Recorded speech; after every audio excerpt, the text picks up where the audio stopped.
네, 명희님, 지난 시간에 가지급금 해결 방안에 대해서 공부했고요.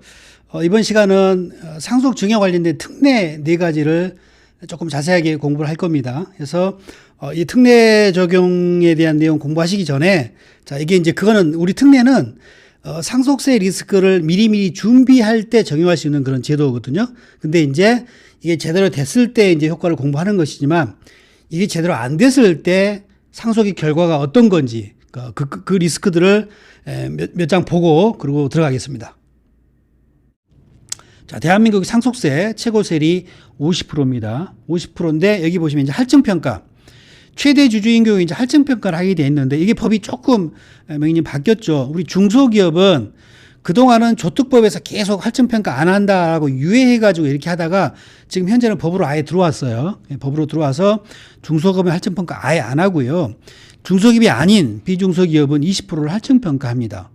그러니까 중소기업이 아닌 그런 기업은 최고세율 50%에다가 또 20% 할증을 하니까 60%의 세부담을 하게 되는 거죠. 예, 60%.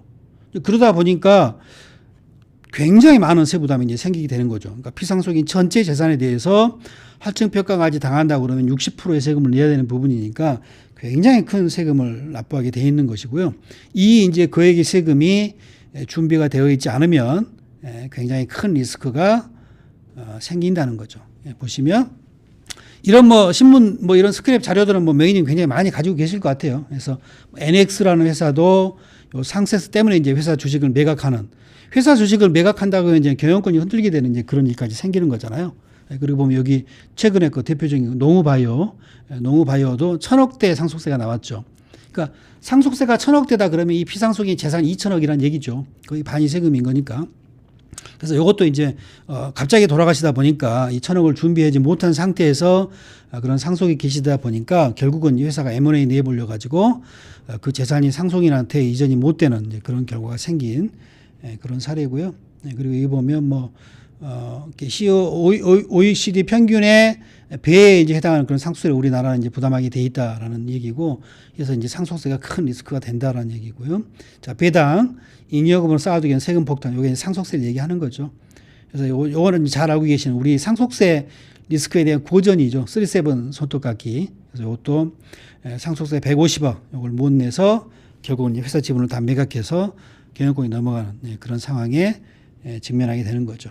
자, 그러면 이런 리스크가 있는 상속세를 덜 내려고 그러면 우리가 이제 뭘 준비해야 되나? 두 가지 측면이거든요. 첫 번째가 상속세 납부 재원 마련인 거고요. 또 하나가 이제 네 가지 공부할 그런 각종 특례 제도를 이용하는 겁니다. 특례 제도를 이용해서 상속세를 저율로 내거나 또는 면제받는 그런 어떤 장기 플랜을 진행해야 되는 거고요. 자, 먼저 납부 재원에 대한 내용 한번 보시면, 자, 이게 이제 실제 724쪽의 명의님이 있고요. 이게 실제 상속세가 들어온 신고 내용에 대한 상속 재산의 어떤 구성비를 분석을 해봤더니 국세 통계에 나오는 겁니다. 여기 보면 금융재산 비중이 굉장히 낮아요. 그러니까 세금은 원칙적으로 현금 납부가 원칙이잖아요. 원칙인데 금융재산, 현금성 자산이 있어야 이제 이걸 세금을 낼 텐데, 여기 보시면 전체 토지, 건물, 유가증권, 기타 총 합계 중에서 금융자산이 차지하는 비중이 16%대 정도밖에 안 돼요. 아까 보셨지만 상속세는 50%를 내야 되잖아요. 상속세는 50%에다가 할증까지 되면 60%를 내야 되는데 이게 16%밖에 안 되니까 현금을 낼 수 없는 그런 지경에 이르는 거죠. 이러다 보니까 지분을 매각해야 되고 물납해야 되고 이렇게 금매해야 되고 이런 손실이 생길 수 있는 거죠. 비상장 주식 가치 규모가 크다 그러면 전체 재산 중에 이제 과반이 이제 물납 요건이 또 별도로 있긴 한데, 어쨌든 물납을 하게 되면 회사의 경영권이 사실 위태로워질 수도 있는 거죠. 그래서 이게 이제 물납하게 되면 우리 주주가 정부가 되는 거예요. 기획재정부. 22082-03403. 이게 기획재정부 사업자 등록번호거든요. 그러면 회사의 주주명이 기획재정부가 되고, 기획재정부 회사의 대주주가 될 수도 있는 그런 상황이 생길 수도 있는 거예요. 그래서 이 비유동 자산의 비중이 유동 자산의 비중이 너무 낮다. 비유동 자산의 비중이 이제 높기 때문에 별도의 납부 재원에 대한 그런 필요성이 이제 존재한다는 거고요. 자, 그러면 어떻게 이걸 준비할 거냐? 효과적인 게 우리 보험 상품을 활용하는 거죠. 물론 이 재산의 비중을 금융자산 비중이 너무 낮으니까 토지 건물들을 좀 정리해가지고 현금화를 바로 할 수 있는 그런 재산의 포트폴리오 구성하는 것도 하나의 방법이죠. 근데 이게 쉽지가 않아요. 토지 건물들을 현금화하는 방법도 좋은 대안이긴 한데 이거를 이제 처분하게 되면 양도소득세가 너무 많이 나와가지고 현금화를 못하고 그냥 지나가게 되는 그런 일이 굉장히 많거든요. 자, 그래서 이런 포트폴리오를 구성할 수 있는 만큼 구성하는 것도 하나의 방법이지만 종신보험 이런 걸 활용해가지고 재원마련을 하는 방법이 있다. 이제 가장 좋은 방법이 이거죠. 그러니까 이제 우리가 그 계약자를 누구로 하느냐에 따라서 상속세 과세 대상이 되고 상속세에 제외되는 경우가 생기는데, 자, 계약자가 피상속인이면 이 피상속인이 돌아가시게 되면 보험금을 수령하게 되면 그게 상속재산에 포함되게 돼 있거든요. 자, 그런데 계약자가 피상속인이 아닌 배우자나 자녀로 들어가게 되면 피상속인 아버지가 돌아가시게 되면 배우자나 자녀가 계약자 수익자니까 배우자나 자녀가 보험금을 수령하게 되잖아요. 그러면 상속재산에 포함은 안 되면서 그 보험금으로 상속세를 낼 수 있는 그런 환경을 만들어낼 수가 있죠. 그래서 이게 이제 우리가 흔히 자부자 계약이라고 하죠. 근데 이거는 이제 배우자나 자녀가 계약자이니까 개인 보험의 영역이죠. 개인 보험의 영역. 그러니까 우리가 하는 게 주로 기업보험 시장은 계약자, 수익자가 법인인 계약이 많은데, 이거는 상속세 리스크를 어떤 그 커버하기 위한 어떤 그런 계약은 사실 개인 보험 영역인 자부자 계약하는 게 제일 좋은 효과적인 그런 대안이 되죠. 그래서 이 계약을 많이 하게 되면 그 금액이 뭐 이렇게 계약이 되는 경우도 많이 있을 때고, 어쨌든 좋은 그런 플랜의 의미가 생기게 됩니다. 그래서 근데 이제 명희님, 이게 우리가 이제 지난 시간에 했던 거는 결부시킬 수 있는 게 뭐냐면, 자, 자금 출처가 문제죠. 배우자나 자녀가 상속세 리스크를 커버하기 위한 계약을 하려면 원래 보험료가 뭐 수백만 원, 수천만 원이 돼야 되거든요. 몇십억의 상속세, 몇백의 상속세를 커버를 해야 되니까. 이제 그러다 보면 배우자나 자녀가 소득이 있는 분이면 모르겠는데, 소득이 없는 분이라고 그러면 이 자금 출처가 문제가 되는 거잖아요. 네. 그래서 이 자금 출처를 만드는 작업이 필요할 수도 있죠. 상속세 리스크를 커버하는 가장 효과적인 대안인데, 자금 출처가 없고 이거를 뭐 아버지 통장에서 자동이체 시켜놓는다 그러면 지금은 이거 안 되죠. 문제 됩니다. 그래서 이제 과거에 현장에 가보면 이제 우리 그 일부 컨설턴트 분들이 이거 뭐 1, 200만 원 정도는 뭐 그냥 뭐 아버지 계좌에서 자동이체 걸어놓고 뭐 하십시오. 문제 안 됩니다. 이렇게 하는 경우도 이제 종종 있던데, 지금은 그렇게 안내하시면 명의는 안 되고요. 그래서 합법적인 자금 출처를 만드는 작업이 이게 필요합니다. 뭐가 떠올리시나, 이 자금 출처 얘기하면? 배우자나 자녀, 회사 돈으로 일정한 자금 출처를 만들어 주려고 그러면 뭐밖에 없죠? 배당밖에 없죠. 급여나 상여금이나 뭐 이런 것들은 회사에 와서 근무를 해야지만 가능한 얘기니까, 배우자나 자녀가 회사에 근무하지 않는다는 걸 전제하면 급여상여 못 주죠. 당연히 퇴직금도 못 주는 것이고요. 뭐 줄 수 있어요? 주주를 만들면 배당금 줄 수 있죠. 지분을 증여 플랜을 통해 가지고 상당한 어떤 지분을 만든 다음에 매년 배당으로 뿌려주게 되면 일정한 자금 출처를 만들어낼 수가 있는 거죠. 그래서 합법적인 자금 출처와 상속세를 동시에 커버할 수 있는 그런 플랜이 가능해질 거고요. 그러니까 지분 증여 플랜을 해가지고 미성년자인 자녀 이런 쪽으로 일정한 배당이 몇 천만 원 정도를 귀속되게끔 우리가 지분구조 세팅한다 그러면, 자녀는 아직 어리기 때문에 이 돈을 장기인 어떤 그런 보험 계약으로 활용하는 제한이 굉장히 효과적으로 될 수도 있는 거잖아요. 그래서 배당 플랜과 요 상속세 마련하는 자부자 계약을 연결을 시키셔가지고 제한을 하면 될 것 같고요. 그리고 이제 이 부분 상속세 납부 재원은 국세청에서도 권장하는 사항이에요. 자, 2020년 세금 절약 가이드에 보면 매년 세금 절약 가이드가 나오거든요. 나오는데 매년 이 내용이 들어가고 있어요. 이 내용 보시면 자녀 명의로 보장성 보험을 들어놓는다든지라고 해가지고 상속세 재원 마련에 대한 어떤 그런 방법을 국세청 책자에까지 이렇게 수록을 해놓고 있는 거죠. 왜 이걸 이렇게 해놓겠습니까? 국세청에서 무슨 보험회사 로비 받아가지고 이런 문구를 넣어놨겠습니까? 국세청의 입장에서도 명의님, 제발 우리 상속인들이, 피상속인이 상속세 납부 자원을 마련해놔가지고 현금으로 한 방에 좀 내줬으면 제일 좋은 사람이 국세청이죠. 근데 앞에 통계 보셨잖아요. 현금으로 한 방에 낼 수 있는 회사가 그렇게 많지가 않아요. 그러다 보니까 물납 받으면 또 캔코에다 의뢰해야 되고 업무가 좀 복잡합니까? 예, 그러다 보니까 국세청의 입장에서도 이 상속세 납부 재원이 현금화할 수 있는 이런 납부 재원이 충분히 마련되어 있어가지고 이걸 낼 수 있는 환경이 되면 제일 좋은 게 국세청이에요. 제일 좋은 게. 그러니까 보장성 보험 이게 굉장히 효과적이라는 것을 국세청에서 반증해주고 있는 거죠. 그래서 이거를 이런 것도 이제 활용하셔가지고 안내하시면 될 것 같고요. 자, 그리고 이제 앞에서 보셨던 건 종신보험 활용한 거는 자부자 계약은 개인보험의 영역이잖아요. 근데 우리 법인 계약으로 이제 우리가 이제 제안하려고 그러면 요 상속감자 플랜 많이 들어보셨을 것 같아요. 많이 들어보셨을 것 같고. 자, 먼저 계약자 법인 수익자 법인으로 해가지고 계약자 수익자 법인으로 하고 피보험자 대표로 해가지고 종신보험을 가입을 합니다. 그리고 나서 나중에 상속이 개시가 되면 이렇게 되죠. 자, 대표님의 주식을 자녀가 이렇게 2세 부분이 상속을 받겠죠. 그런 다음에 이 상속받은 주식의 일부를 회사한테 감자를 하는 거죠.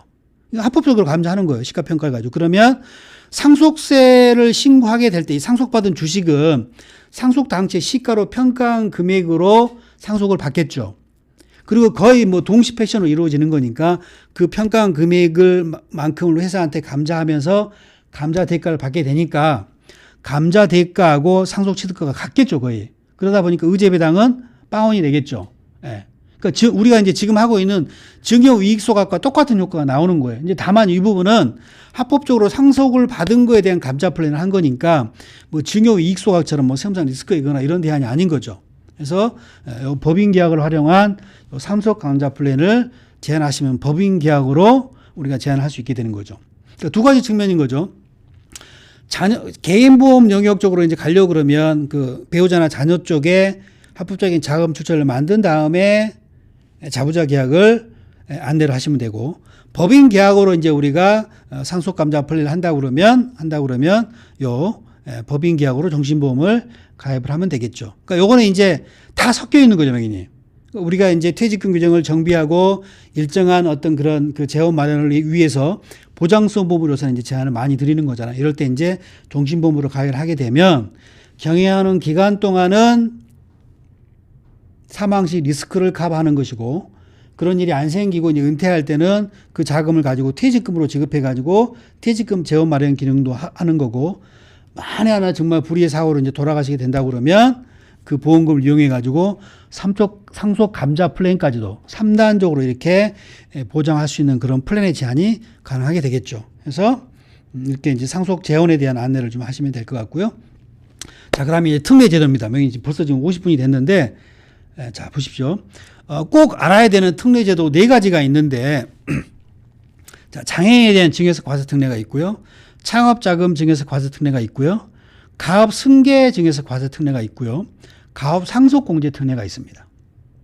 그러니까 이거 말고도 이제 실제 현장에서는 뭐 공익법인을 활용한 뭐 이렇게 재단을 만들어 가지고 이렇게 하는 방법이 있는데, 그 내용이 워낙 광범위하고 그래 가지고 우리가 이제 일반적으로 얘기되는 요 4가지가 있는데, 장애인은 이제 뭐 그 자녀분들 중에 이제 장애인이 있는 경우에만 가능하는 거니까 요 내용은 이제 세부적인 내용 명의님 생략하고 요 3가지 내용에 대해서만 뭐 이렇게 구체적인 내용하고 이제 요건들을 볼 건데요. 네, 자, 창업자금 증여세 과세 특례, 가압승계 특례, 가압상속공제, 구체적인 내용이나 이런 것들은 이제 이걸 개략적으로 보신 다음에 볼 건데요. 자, 창업자금 특례 보세요. 창업자금에 대해서 30억을 한도로 해서 10%로 세금을 내는 거고요. 가압승계 증여세 과세 특례는 주식 등의 가액에 대해서 100억을 한도로 해가지고 10%로 조율 과세하는 거고요. 30억이 넘는 분은 20%입니다. 자, 가압상속공제는 500억을 한도로 해가지고 세금을 다 면제해줘요. 자, 이 대안들의 특징을 먼저 좀 볼 테니까 자세히 좀 들어보세요. 요 3가지 대안만 명인이 보시면, 요 창업자금, 요 가압승계, 요 2가지는 살아 계실 때 하는 특례고요.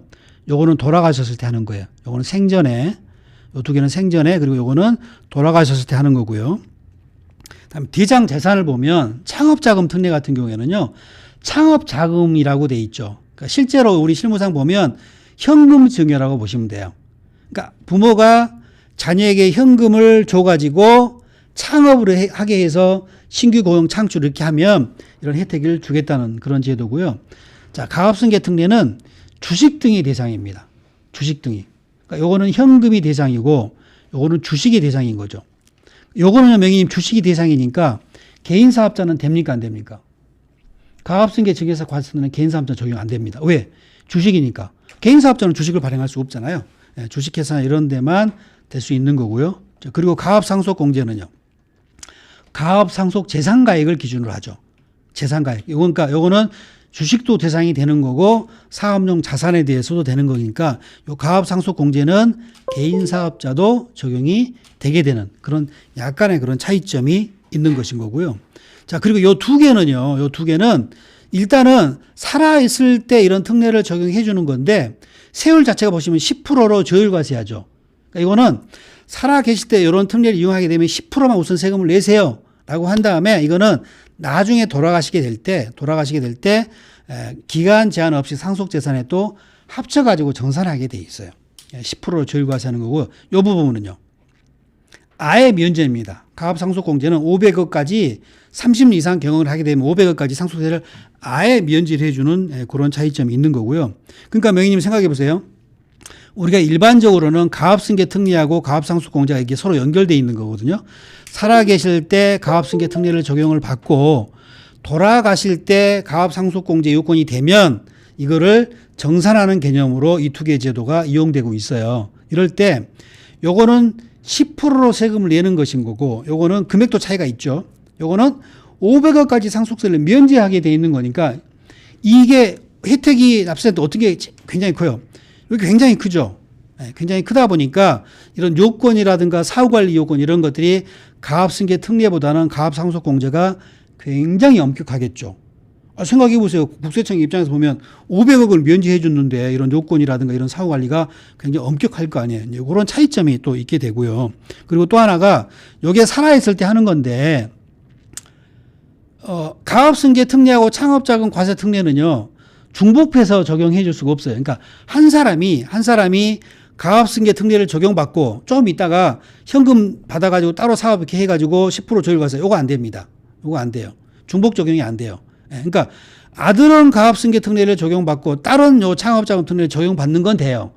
따로따로 이런 적용되는데 한 사람이 이걸 둘 다를 받을 수는 없고요.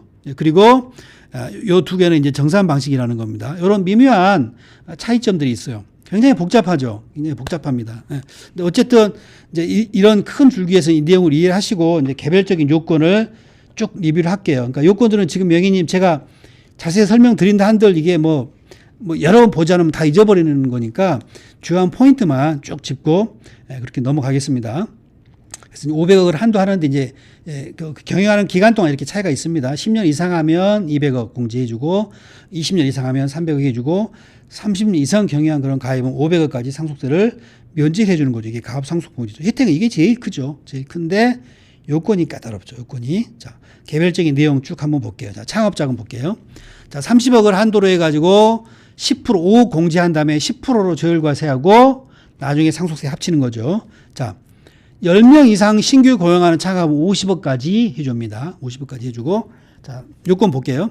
자, 증여자 60세 이상 부모 가능하고요. 수증자 18세 이상의 거주자면 돼요. 거주자면 됩니다. 이게 요건은 굉장히 간단하죠. 그러니까 이게 부모님이 현금 30억을 자녀한테 증여해가지고 자녀가 그 돈을 가지고 이제 창업을 해가지고 고용을 이렇게 막 창출하면 10%만 세금 내게 해주겠다는 거예요. 그래서 대상은 양도소득세 과세 대상이 아닌 재산을 증여해야 되는 거. 그러니까 실무적으로 현금이라고 보시면 돼요. 현금을 줘가지고 그 돈으로 자녀가 창업을 하면 된다. 요건 2년 이내에 창업해야 되고요. 4년이 되는 날까지 모두 다 돈 써야 돼요. 4년이 되는 날까지 뭐 기기장치를 사거나 뭐 이런 사업 투자 용도로 다 써야 되는 부분인 거죠. 그래서 이 제도가 있고요. 그다음에 이렇게 한다면 이제 나중에 이제 추징사유라는 게 다 있거든요. 그러니까 정부 입장에서 굉장한 특혜를 주는 거죠. 30억이나 막 50억을 현금을 증여하는데도 최고세율 50%가 아니라 10%로 끝내주는 거니까 굉장한 혜택인 거죠. 그러다 보니까 나중에 이제 사후 관리를 해가지고 그 요건들이 이제 지켜지지 않으면 세금을 추징을 합니다. 그러면 일반 증여로 봐가지고 이제 다 두드러 맞는 결과가 생기겠죠. 그래서 보면 뭐 2년 내 창업을 하지 않거나 뭐 업종을 뭐 다른 업종을 한다든가 이렇다고 그러면 이제 다 이렇게 추정을 하게 됩니다. 세부적인 내용 명의님 나중에 따로 한번 자세히 좀 보세요. 예. 이쯤 하고 패스할게요. 자, 그리고 이제 기타 사항.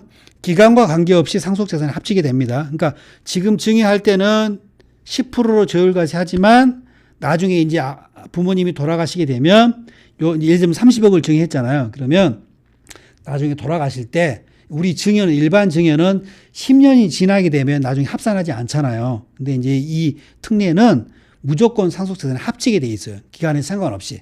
그러니까 지금 부모님이 30억을 자녀한테 증여해가지고 자녀가 창업을 했잖아요. 그리고 이제 한 30년 뒤에 이제 부모님이 돌아가셨어요. 그러면 돌아가신 날 현재는 30년이 지났으니까 일반 증여는 요 30억을 안 합치잖아요. 근데 요 창업자금 특례는 기간 관계없이 무조건 상속재산에 가산해야 돼요.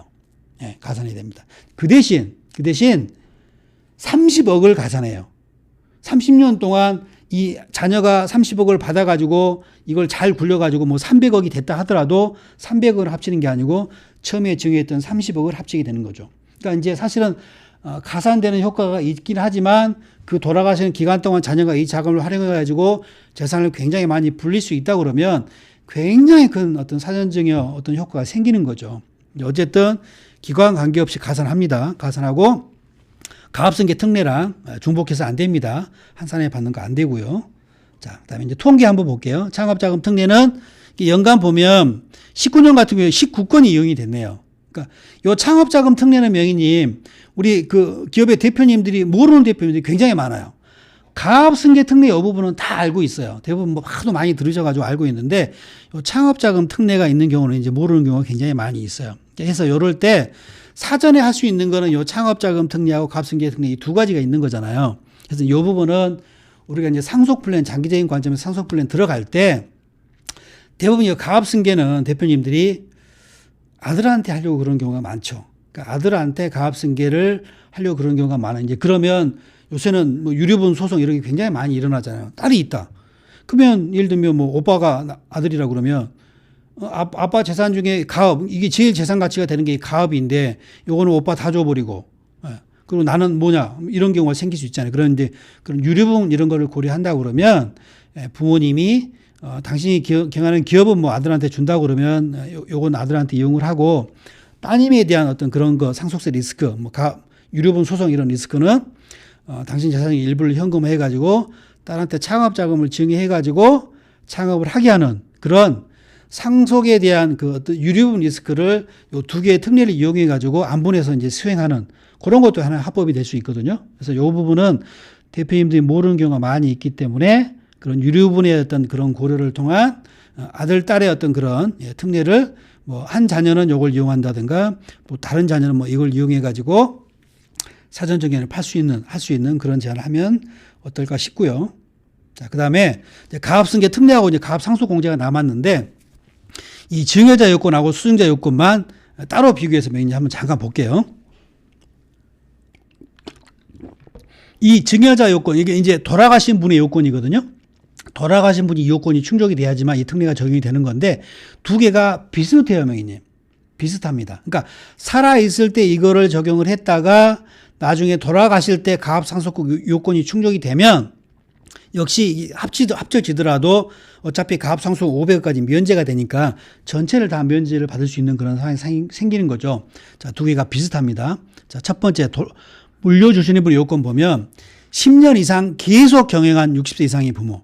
10년 이상 계속 경영입니다. 중간에 끊어지면 안 돼요. 계속 경영해야 됩니다. 자, 최대주주 경우로서 지분율 50%를 계속 보유해야 돼요. 계속 보유입니다. 이것도 역시 중간에 50% 밑으로 떨어지는 경우 생기면 안 됩니다. 다 계속 요건이에요. 자, 그리고 실제 경영에 참여한 자. 그러니까 요거 뭐 대부분 다 10년 이상 실제 경영하시고 다 지분율 50% 이거 특수관계인 포함이니까 뭐 다 50% 초과인 경우 이건 문제 없죠. 그 대부분 다 뭐 10년 이상 경영한 분들이겠죠. 이건 뭐 거의 문제 없을 거예요. 자, 수증자 요건 보세요. 18세 이상이면 되고요. 예전에 이게 18세 이상이면 결혼해야지만 뭐 됐었거든요. 근데 지금은 18세 이상이면 돼요. 자, 증여세 신고경영제 가압의 종사, 회사 취업하면 되는 거예요. 그 다음에 문제 없죠. 자, 5년 이내 대표이사 취임. 이거 문제 없죠. 자, 살아있을 때 하는 거, 요 10% 저하가서 하는 거는요, 대부분 요건이 충족이 되죠. 안 되는 경우 거의 없다고 보시면 돼요. 자, 가압상속공제는요. 자, 이 요건에다가, 왜냐하면 이게 면제되는 금액도 그렇고 굉장히 크다고 말씀드렸잖아요. 그러다 보니까 요건이 엄격하거든요. 그래서 이 요건에다가 플러스 뭐가 추가되냐면 대표이사 재직 요건이 추가됩니다. 가압상속공제는. 대표이사로 요 세 개 중에 하나가 대표이사로 재직을 해야 돼요. 가압승계 특례는 대표이사 요건 없습니다. 예. 얼마 전에 상담 갔는데 그 어느 컨설턴트 분이 와가지고 이 가압승계 특례 제한하고 이제 얘기하는데 대표이사 재직해야 이 요건이 있는 것처럼 사장님이 잘못 알고 계시더라고요. 그래서 가압승계 살아있을 때 하는 대표이사 요건은 없습니다. 이건 가압상속공제 적용할 때 대표이사 요건이 있는 것이고요. 자, 그 다음에 요거 이제 수증자 요건, 받는 사람의 요건은 18세 이상이어야 되고요. 그 다음에 그러니까 가압상속공제는 이게 하나 추가됩니다. 요 빨간색은 요 요건에다가 추가되는 요건이라고 명인이 보시면 돼요. 자, 가압상속공제 받는 사람 요건은 상속 개시일 전 2년 이상 직접 가압에 종사해야 돼요. 이게 하나 있습니다. 여기는 없는 요건이에요. 여기는 없는 요건이에요. 그리고 그 신고 기한까지 임원 취임하면 되고요. 대표이사 또 취임해야 돼요. 자, 요게 이제 요 파란색은 대표이사 취임 요건은 서로 똑같은 요건이 있는데 기간이 틀리죠. 가압승계는 5년 안에 대표 취임하면 되고요. 가압상속은 2년 안에 취임하면 돼요. 예, 헷갈리죠, 명인이. 하나도 안 헷갈려요. 요거는요, 아버지가 살아있을 때 하는 거잖아요. 아버지가 살아있을 때 하는 거니까 천천히 해도 돼요. 아버지가 뒤에서 봐주면 되잖아요. 가압상속은요, 아버지 돌아가시고 하는 거잖아요. 빨리 취임해야 되죠, 돌아가셨는데. 5년 어떻게 안 됩니다. 그래서 이거는 2년 안에 취임해야 돼요. 2년 안에 취임해야 되고, 자, 대부분의 이런 요건들이 다 충족이 되거든요. 실무적인 상황 보시면 요거 있죠, 2번. 상속 개시일 전에 2년 이상 직접 가압에 종사해야 된다는 요건. 요거는 미리 우리가 챙겨놓지 않으면 나중에 지키지 못하는 요건이 돼버려요. 예전에는 명인이 이게 이 요건이요. 상속 개시일로부터 소급해가지고 2년 동안 근무를 했어야 됐었어요. 이거 골 때리는 거 아니에요? 아니, 상속인들이 우리 아버지 언제 돌아가실 줄 알고 돌아가시기 2년 전에 회사 와서 근무를 해요. 그럼 말도 안 되는 요건이 있었어요. 근데 지금은 그 요건이 이제 폐지가 됐고, 이게 한 3년 전에 폐지됐어요. 지금은 아버지 돌아가시기 전에 아무 때나 2년 종사하면 되는 거예요. 아무 때나 2년만. 예. 그러니까 이런 경우가 있을 수 있죠. 실제 제가 그 자문하는 업체 중에요. 다 자식들이 잘 됐어요. 뭐 의사고, 뭐 미국 가서 뭐 이렇게 사업하고 있고, 뭐 변호사고 이런 자녀들이에요. 그러니까 아버지가 가압을 하고 있는데 자녀들이 다 다른 분야에서 이제 활동을 하고 있으니까 가압 승계 뭐 이런 거 생각지도 않고 있었죠. 그랬는데 어느 날 갑자기 아버님이 쓰러지신 거예요. 그러다 보니까 어떻게 해요? 쓰러져가지고 이제 병원에서 이제 해가지고 깨어나셨어요. 깨어나셔서 다시 정정을 되찾으신 거예요. 근데 이제 그러다 보니까 이제 이건 안 되겠다. 이거 자녀분들 중에 협의해가지고 야, 이제 그 중에 한 자녀가 야, 네가 가서 물려받아라 해가지고 한 자녀가 요거 적용받으려고 2년 가압 종사 요건이 있으니까 회사에 그 자기 하는 전문직 이걸 버리고 회사에 취업을 한 거예요. 2년을 근무해야 되니까. 근데 자녀들이 보기에는 이제 깨어나셔가지고 뭐 다시 몇 년은 뭐 뭐 이렇게 살아 계실 거로 예상이 되는데 자녀가 이렇게 들어왔잖아요. 그러고 나서 2달 있다가 갑자기 돌아가신 겁니다. 예. 그러면 가압상속공제 돼요, 안 돼요, 명인님? 안 되는 거예요. 2년 근무를 해야 되는 거, 사전에. 근데 2개월밖에 근무를 못 했으니까 가압상속공제 못 하게 됩니다. 예. 그래서 결국은 요거 적용 못 받았고, 그러니까 요거 말고는 다 지켜져요. 문제 없어요. 사후관리 요건이 엄격하지만 어쨌든 돌아가실 당시 요건을 뭐 이렇게 못 갖춘 회사 거의 없거든요. 근데 요게 안 되는 거예요, 요게. 그래서 그 회사 가압상속공제 적용 못 받았고 일반 상속으로 가가지고 돈이 또 준비가 안 돼 있는 상태였기 때문에 또 주식 물납해가지고요. 물납해가지고 기획재정부가 대주주인 그런 상황이 돼 있는 거예요. 예. 매년 3월달 되면 전화 옵니다. 기획재정부에서. 배당 좀 하세요, 배당. 안 할 수가 없죠. 대주주가 배당하라는데. 예. 울며 겨자 먹기로 배당 안 할 수밖에 없는 거예요. 그래서 이 요건 사전에 미리 만들어 놔야 되는 요건입니다. 그래서 이제 상담하시는 과정에서 대표님들이 뭐 이렇게 자녀를 바로 뭐 회사 취업하는 그런 분도 있지만 조금 이제 좀 이렇게 나름의 철학이 있는 분들은 벌써부터 회사에 들어오면 안 된다. 고생을 좀 해봐야 된다. 해가지고 남 밑에 가서 뭐 배워와라 뭐 이런 분들 계시잖아요. 이제 그럴 때 건강 상태 보셔야 돼요. 대표님이 이제 뭐 건강 상태 많이 안 좋으시거나 이제 그러면 남의 밑에서 고생하면서 하드 트레이닝 받아가지고 나중에 회사 취업하게 되면 2년 종사요건 못 채워져 이제 부모님 돌아가시는 그런 일이 생긴다 그러면 여겨 적용 못 하는 거예요. 그래서 이런 장기적인 관점에서 이걸 염두에 둔다 그러면 뭐 대학 졸업하면 무조건 먼저 회사에 와서 2년 근무시키고 그 다음에 뭐 다른 데 가서 뭐 하드 트레이닝을 받든지 이렇게 하는 게 뭐 더 필요할 수도 있는 거죠. 그래서 요거는 사전에 우리가 지키게끔 만들어 놓지 않으면 나중에 갑자기 돌아가시나 그러면 못 지켜서 이걸 이용하려고 해도 할 수가 없는 그런 상황이 생긴다는 겁니다. 그래서 요 요건은 미리 좀 챙겨서 적절한 어떤 상황에 맞게끔 컨설팅을 하시면 될 것 같고요. 이 큰 비교입니다. 큰 비교고요. 기타 요건 비교표는 제가 카페에 이것도 올려놨으니까 한번 보시고요. 이제 세부적인 요건은 쭉 그냥 명의님 리뷰할게요. 이건 따로 나중에 자세하게 따로 공부하셔야 돼요. 자, 가압승계 특례, 살아서 하는 특례, 주식을 대상으로 하는 것이었고 100억 하한도로 10% 저율과세 합니다. 자, 개별적인 요건, 정해져 요건, 10년 이상 계속 경영, 50% 이상 지분 요건, 계속 보유, 실제 경영한 지분, 그리고 18세 이상의 거주자 받는 분 요건, 5년 내 취임. 그러니까 실제 경영한 참여한 자의 지분이니까 예를 들면 그 부모가 아버지도 지분을 갖고 있고 어머니도 지분을 갖고 있다 그러면 근데 아버님이 경영했고 어머님은 경영을 안 했다 그러면 어머님은 대상이 안 되는 거죠. 두 분 다 경영했다 그러면 이제 부모가 이제 대상인 거니까 한꺼번에 적용할 수 있는 여지가 생기는데 경영하지 않는 지분이 있다 그러면 대상이 안 되는 거죠. 그래서 요 부분이요, 명희님. 우리가 이제 어떤 컨설팅 할 때 이게 연결이 되냐면 지분 구조 세팅할 때요. 지분을 분산 설계할 때 지분을 우리가 세팅해야 되잖아요. 그럴 때 대표 몇 프로, 사모님 몇 프로 이걸 우리가 이제 그 안내를 할 거 아니에요. 제안을 드릴 때 이제 우리 일반적인 배당 소득에 대한 효율적인 규속만 생각하면 25가 가장 효율적인 지분 구조인데 나중에 이런 상속을 고려하게 되면 이런 특례 적용 대상이 되는 예를 들면 사모님은 경영을 하지 않고 있다 그러면 가압승계 특례도 적용이 안 되고 가압상속 공제도 대상이 안 되잖아요. 그렇다 그러면 사모님 지분을 좀 낮게 하고 오히려 자녀 지분 쪽으로 더 높게 하는 이게 더 효율적인 지분 구조 세팅일 수 있죠. 그래서 이게 제가 말씀드렸잖아요. 상속세를 고려할 때 의사결정하고 상속세를 고려하지 않을 때 의사결정이 완전히 달라지는 그런 의사결정 중에 하나거든요. 그래서 우리가 지분율 세팅할 때도 이런 특례, 상속을 고려한 그런 의사결정을 안내해 줄 수 있으면 좋겠죠. 그러니까 그걸 언급하고 우리가 상담할 때 제안하면 그렇지 않은 그런 지분구조 세팅하는 그런 컨설턴트하고 우리는 게임이 안 되는 거죠. 대표님은 우리를 신뢰하게 돼 있는 거고요. 그래서 그런 니즈를 이렇게 상담하실 때 좀 이용을 하시면 될 것 같고요.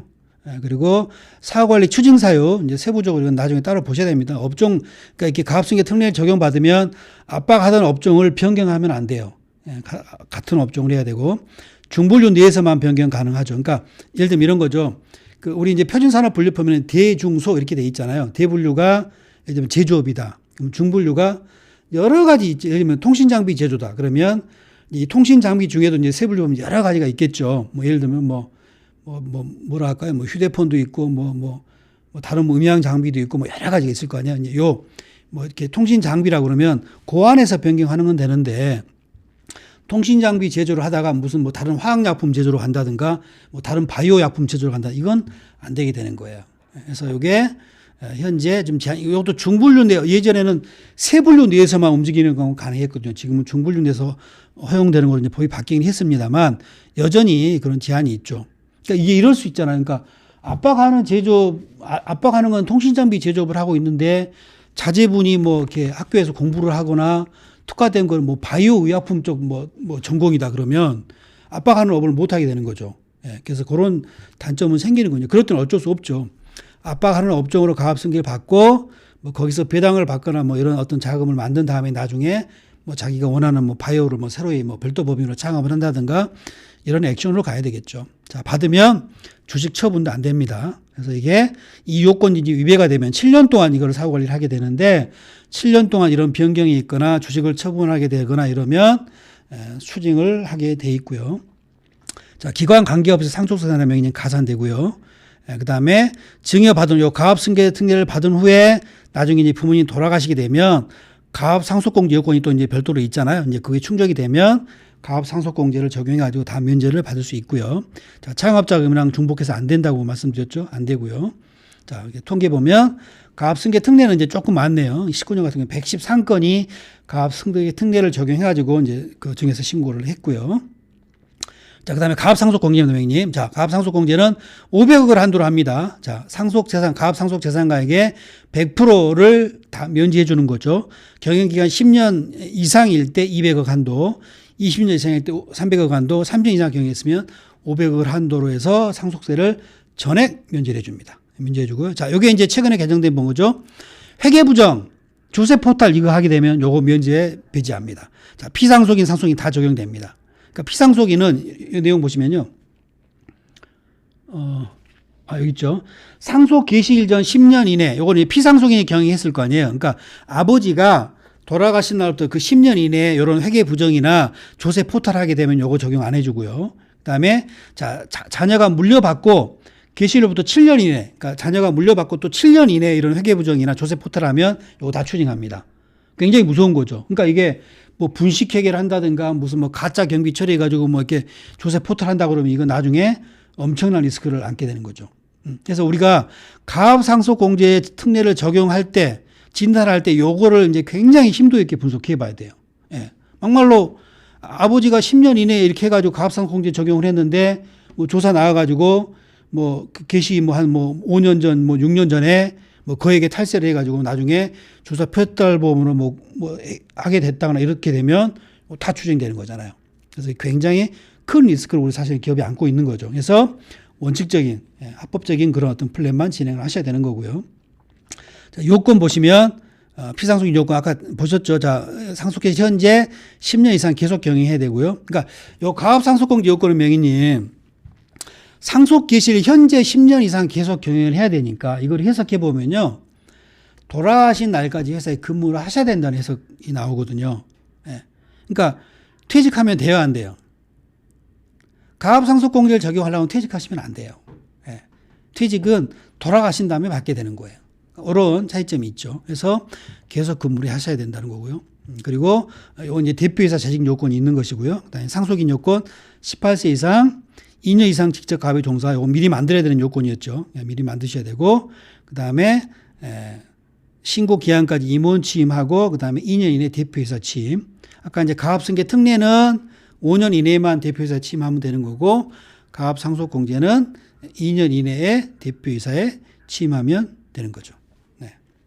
그 다음에 사후관리 추징사유. 자, 아까 명희님. 가압승계 특례는 10% 저율 과세였는데 가압상속공제는 500억까지 면제를 해주는 거니까 그 요건이 굉장히 요건도 까다롭고 추징 사유도 굉장히 좀 엄격하다고 말씀드렸잖아요. 자, 사후관리 요건 보시면 자, 상속을 받고 7년 동안 이게 사후관리가 적용이 되는데 자, 가압용 자산 20% 이상 처분하면 안 되고요. 자산 팔면 안 되고요. 업종 변경 이거 똑같아요. 업종 변경 하시면 안 돼요. 중분류 내에서 가는 건 가능한데 대분류 내에서 제조업 자체 뭐 다른 제조를 하거나 이거 안 되고요. 휴업도 안 되고요. 지분이 감소해도 안 되고요. 지분이 감소해도 안 되고 자, 그다음에 이 요건입니다. 그러니까 앞에 이 요건들은 가압승계 특례랑 비슷하죠. 이거 뭐 얼마든지 지킬 수 있지 않겠어요? 자산 안 팔면 되는 거고요. 지분 뭐 유지하면 되는 거죠. 업종 뭐 그대로 하면 되는 거죠. 자, 근데 이게 요 1, 2, 3번은 물려받은 상속인의 의지대로 어느 정도 우리가 할 수 있는데 그 다음에 이 4번, 5번 요건이 문제가 돼요. 이게 굉장히 역관 요건이에요. 자, 모두 해당이 되면 추징합니다. 7년 동안. 자, 즉 근로자 수가요. 이거는 매년이에요. 그러니까 아버지 돌아가시고 나서 이제 자녀가 경영을 할 거 아니에요. 그러면 매년도 말에 이 두 개 중에 하나는 지키셔야 돼요. 둘 다 이게 그 유예가 되면 추징되게 되는 거예요. 자, 근로자 수가 아버지 돌아가신 요게 이제 그 아버지 돌아가신 해하고 그 전년도에 요 2개년치의 평균 근로자 수를 산정하게 돼 있거든요. 이제 그걸 기준 고용 인원이라고 그래요. 그러니까 아버지가 돌아가실 때 2개년 평균 근로자 수가 100명이었어요. 그러면 자녀가 상속을 받고 나서 요 통계를 적용했다 그러면 80% 미만으로 떨어지면 안 돼요. 근로자 수가 80명 밑으로 떨어지면 안 돼요.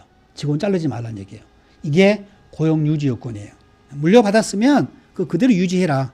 80% 미만 떨어지면 안 되고. 자, 또 하나, 이게 이제 한 2년 전에 들어온 요건이죠. 예전에 요거 하나밖에 없었거든요. 근데 요 부분이 들어왔어요. 자, 총급여.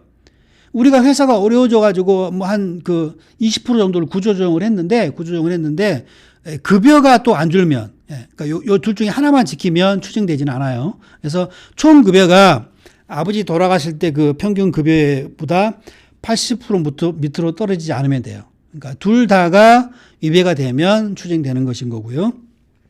그다음에 또 하나가 요거는 이제 전체 평균이에요. 전체 평균. 요거는 이제 매년 근로자 수하고 총급여 수준을 진단해 가지고 80% 밑으로 떨어지면 안 되는 것인 거고요. 요거는 7년 전체 평균. 그러니까 아버지 돌아가시고 나서 전체 7년 동안 근로자 수 평균, 총급여 평균 요거 비교해 가지고 역시 그거보다 떨어지면 안 되는 거예요. 그러니까 이게 이 요건이 사실은 굉장히 지키기 어려운 요건이 될 수도 있는 거죠. 그러니까 그 대표님의 경영 능력보다는 대부분 자녀의 경영 능력이 좀 떨어지게 돼 있을 거 아니에요. 그러다 보면 뭐 이렇게 일실이 생기거나 이럴 수도 있겠죠. 그리고 이제 또 뭐 아버지 경영할 때는 굉장히 호황이었는데 자녀가 물려받고 한 3년 지난 다음에 뭐 제2 IMF가 터지거나 뭐 이랬다. 그러면 사실은 근로자 순위 이런 거 총급여 이렇게 구조조정 이렇게 하다 보면 이거 다 위배될 수밖에 없는 그런 상황이 생길 수도 있는 거잖아요. 근데 이제 이런 예외적인 그런 환경 이게 인정이 안 됩니다. 어떤 경우라도 뭐 천재지변이 나든 뭐 제2 IMF가 터지든 뭐 코로나가 뭐 더 지속이 되든 이 요건은 예외적인 사유가 없어요. 무조건 지켜야 되는 요건이에요. 그러니까 가압산소 공제는 명의 혜택이 굉장히 크죠. 굉장히 큰데 리스크가 또 그만큼 많죠. 근데 이게 문제가 뭐냐면 그러니까 준비하지 않고 돌아가셨어요. 이게 상속세를 내려고 했더니 막 수십억이 나오는 거예요. 근데 가압상속 공제는 돼요. 그럼 이거 일단 잡을 수밖에 없어요. 일단 신고 그렇게 할 수밖에 없는 거예요.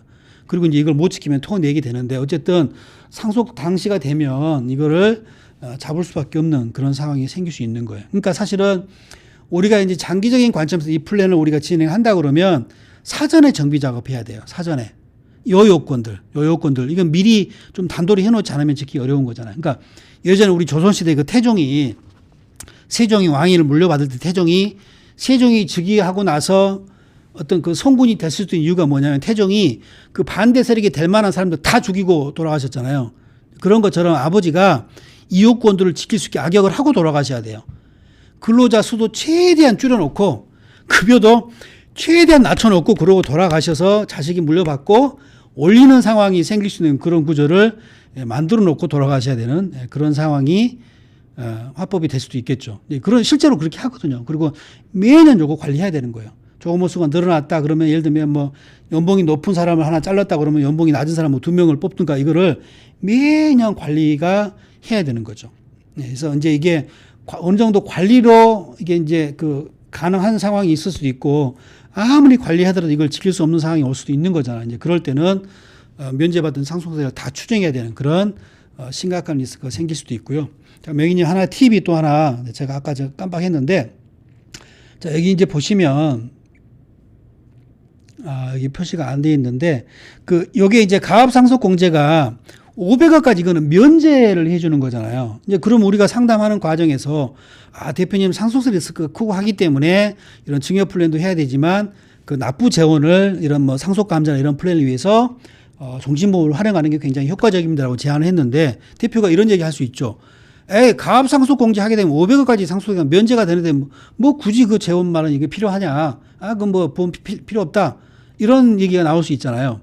자, 그럴 때 던질 수 있는 화법이 뭐냐면 자, 가압 상속 재산은 100% 해가지고 500억까지 면제를 해주잖아요. 그런데 앞에 조금만 잠깐만요. 앞에 보시면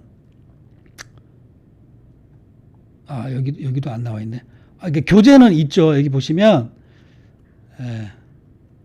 잠깐만요. 여기 보시면 가압 상속 재산 가액을 100% 해가지고 이제 해주게 돼 있는데 이 가압 상속 재산 가액 중에 업무 무관 자산에 대한 거는 제외하게끔 돼 있는 거죠. 업무 무관 자산. 이게 업무 무관 자산의 범위가 이제 상당히 넓어요. 그러니까 실제 이 플랜 진행하게 되면 이 업무 무관 자산의 어떤 그 비중을 우리가 산정을 하게 되는데 그러니까 업무 무관 자산을 제외한 이런 것들만 다 상속공제 대상이 되는 거고 업무 무관 자산 이게 적용이 안 되거든요. 근데 그 금액, 그 볼륨에 따른 그 금액이 상당한 금액이 나올 수 있는 겁니다. 그래서 실제 가압성사공제 제도를 이용한 장기 플랜을 진행하더라도 이 업무 무관 자산에 대한 상속 리스크도 별도로 준비를 하게 돼 있어요. 하게 돼 있습니다. 그래서 상당히 업무 무관 자산, 우리가 생각하는 뭐 계열사 주식이 있다든가 이런 거 다 업무 무관 자산이거든요. 그리고 이제 뭐 3년간 뭐 현금 보유 뭐 이상액의 현금을 갖고 있으면 이것도 다 업무 무관 자산으로 보게 돼 있기 때문에 이제 그 비용만 따져도 상당한 금액이 나오기 때문에 이런 리스크도 커버하셔야 됩니다. 커버하셔야 됩니다. 그리고 가압상속공제 이 요건들 아까 보셨지만 사후관리 요건이다 이런 게 굉장히 엄격하잖아요. 그래서 돌아가시게 될 때 이게 정말 이 제도를 우리가 특례를 이용하는 게 최선인지 또는 그게 아닐 수도 분명히 있잖아요. 이제 그럴 때는 그 상속감자 플랜을 이용해 가지고 뭐 일반 상속세를 내야 되는 그런 상황을 대비하는 게 바로 이 종신 플랜이다라고 화법을 하시면 될 것 같아요. 예. 그래서 요건 보시고 그다음에 사후관리 요건 이것도 보셨죠. 고용 유지 요건 이게 굉장히 엄격합니다. 네.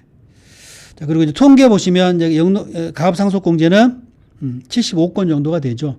그래서 의외로 그렇게 많지가 않습니다. 많지가 않고 제가 생각할 때는 이 아까 2년 사전에 2년을 근무해야 되는 그 요건 충족되지 않아 가지고 그런 기업도 솔찬히 있을 것 같아요. 왜냐하면 누군가가 전문가가 붙어 가지고 자문 활동 이런 걸 하지 않으면 2년 전에 미리 와서 근무해야 되는 이런 요건들을 대표님 모르고 계시는 경우가 굉장히 많거든요. 굉장히 많습니다. 해서 그 요건은 미리 지켜야 된다. 그래서 보시면 될 것 같고요. 네, 일단 명희님 준비한 거 여기까지고요. 그 아까 시작할 때 말씀드렸지만 그동안 이제 총 9회차 강의 동안 처음 접하시고 그래서 뭐 궁금한 점도 많으시고 의문도 굉장히 많으실 것 같아요. 이제 그런 부분들 각 지역단의 FB님께 그 전달하셔서 저때 취합돼 가지고 나중에 본부로 전달이 되면 그런 사항들 이제 추려 가지고 나중에 답변할 수 있는 그런 기회를 따로 그렇게 마련하도록 하겠습니다. 하여튼 명희님 뭐 이렇게 나름 열심히 준비한다고 했는데 이제 처음이고 하다 보니까 많이 어렵게 느껴지실 것 같은데 꼭 명희님 복습하셔야 됩니다. 복습하셔야 되고 기업보험 시장에서 그 공부하신 내용을 이용해 가지고 뭐 많은 좋은 제안도 하시고 좋은 성과도 내고 그러셨으면 좋겠습니다. 정말 그동안 고생 많으셨습니다. 수고하셨습니다.